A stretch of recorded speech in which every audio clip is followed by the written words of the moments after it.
শহরের এই ক্লান্তির কোলাহল থেকে কিছুটা দূরে, যেখানে সময় যেন থমকে দাঁড়িয়েছে এক পরম শান্তিতে। এই আমাদের মেঘুল্লা গ্রাম, এখানকার এই শতবর্ষী প্রাচীনাম গাছগুলোর বুকে তাকালে মনে হয় এরা শুধু দাঁড়িয়ে নেই, যেন বুকের ভেতর আগলে রেখেছে এই জনপদের হাজারো না বলা ইতিহাস। প্রতিটি পাতার খাঁজে লুকিয়ে আছে কত প্রজন্মের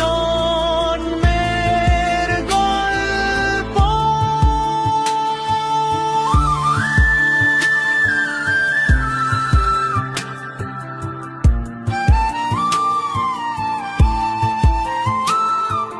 ভোরের আলো ফোটার আগেই এই মেঠো পথ ধরে হেঁটে গেলে কানে আসে এক পবিত্র সুর।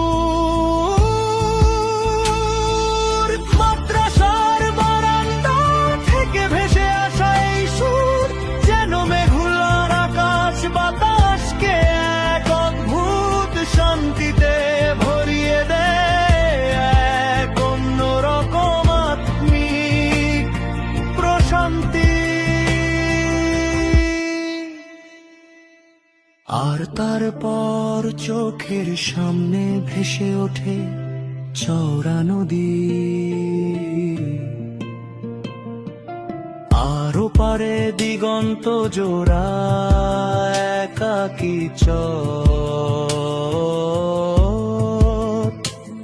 নদী যেমন ভাঙা গড়ার খেলায় মেতে ওঠে চরের এই মানুষগুলো, ঠিক তেমনি বুক ভরা আশা নিয়ে প্রতিদিন নতুন করে বাঁচতে শেখে এই নদী আর চর, যেন মেঘুল্লার সুখ দুঃখের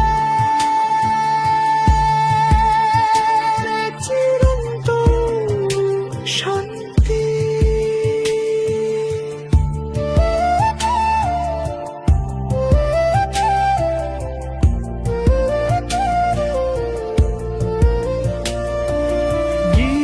শেষে যখন মেঘুল্লায় গধূলির সোনা ঝরা আলো নামে, মনে হয় প্রকৃতি নিজেই এখানে এসে জিরিয়ে নেয়।